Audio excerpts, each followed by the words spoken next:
Muy buenos días. En este lunes 21 del tiempo ordinario vamos a reflexionar del Evangelio de San Mateo, capítulo 23, versículos 13 al 22.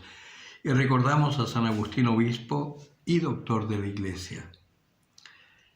En aquel tiempo Jesús dijo: «Ay de vosotros, escribas y fariseos hipócritas, que cerráis a los hombres el reino de los cielos.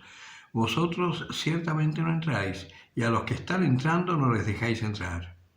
Ay de vosotros, escribas y fariseos hipócritas, que recorréis mar y tierra para hacer un prosélito, y cuando llega a hacerlo le hacéis hijo de condenación el doble que vosotros. Ay de vosotros, guías ciegos, que decís: si uno jura por el santuario, eso no es nada, mas si jura por el oro del santuario, queda obligado.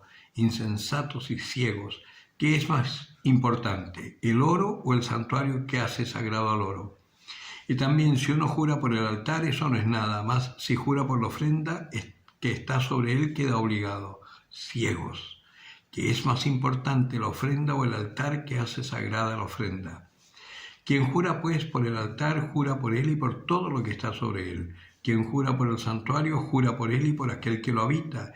Y quien jura por el cielo, jura por el trono de Dios y por aquel que está sentado en él». Palabra del Señor.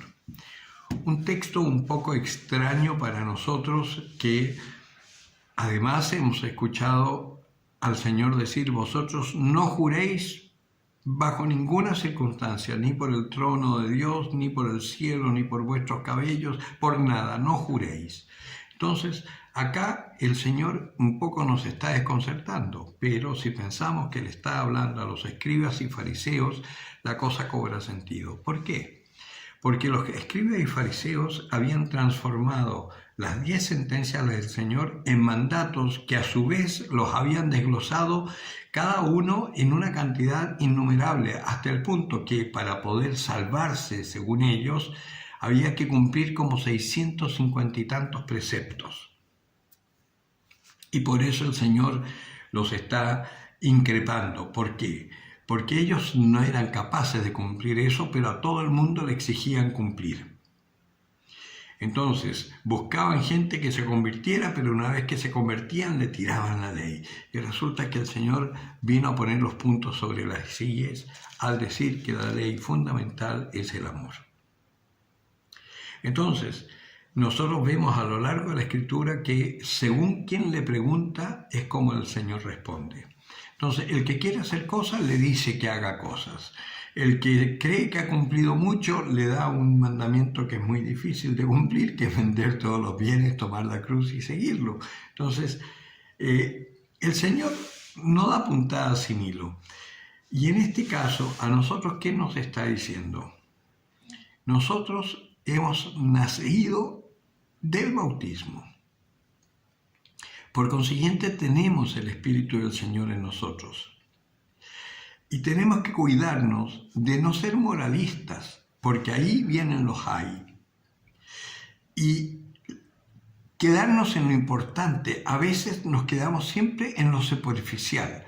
Yo me acuerdo cuando fue la pandemia, la gente que no quería comulgar tomando la hostia en la mano, porque estaban acostumbrados a comulgar con la hostia en la boca, y fue todo un escándalo, en fin, en circunstancias que la comunión en la boca es una cosa del siglo IX. O sea, antiguamente se comulgaba siempre en la mano porque Jesús tomó el pan, lo partió y se lo dio a los discípulos diciendo: «Tomad y comed». Se los dio, no les dijo: «Abran la boca». Y así muchas cosas, nosotros nos quedamos siempre en la superficie y no vamos a lo profundo. ¿Y qué es lo esencial? ¿Qué es lo importante? Que acá es lo que el Señor decía: ¿el altar o lo que está encima del altar? Evidentemente, lo importante es el altar. ¿Es importante la liturgia o el recoger las ofrendas y las bolsitas, ponerlas ahí frente al altar? Por supuesto que eso no tiene ninguna importancia. Si se hace durante la Eucaristía, es mejor hacerlo al final. Al salir la gente, que vaya echando en la canastita. Eso sería lo ideal. Pero nos quedamos pegados en esas cosas y le damos como una importancia tremenda, cuando lo importante, por ejemplo, en una Eucaristía es escuchar la palabra que nos abre el corazón para poder entrar en el misterio eucarístico. Y eso sí que es importante. que si se canta, que si no se canta, que si se toca guitarra, que si no se toca guitarra. Eso no tiene ninguna importancia. Lo importante es quedarnos con la palabra del Señor, con el magisterio y la iglesia y vivir conforme a ello. Porque eso es ser cristiano. Escuchar la palabra y pedirle su gracia para vivir conforme a ella. Y si lo hacemos, vamos a descubrir una cosa, que el Señor no nos juzga, el Señor nos perdona, el Señor nos alienta a ser también agentes de amor, de perdón, de unión para los demás. Y para los enemigos también. O sea, el Señor, si fue capaz de dar su vida por nosotros cuando aún éramos unos paganos y pecadores, con cuánta mayor razón nosotros que nos decimos cristianos no tenemos que hacer lo mismo. Eso es lo que el Señor nos está diciendo. Vamos a lo esencial, vamos a lo fundamental. ¿Y qué es lo fundamental? Buscar el reino de Dios y su justicia. Lo demás se da por añadidura. Entonces, aprovechemos este tiempo para orar y pedirle al Señor, Señor, ¿qué quieres que haga? Muéstrame el camino que tú quieres para mí, que yo pueda ser verdaderamente testigo tuyo y no exigir, no ser un moralista, sino que fundamentalmente ser una persona que irradie amor, que irradie perdón, y eso nos va a llenar de alegría. Y la alegría es contagiosa. El que tenga oídos para oír, que oiga.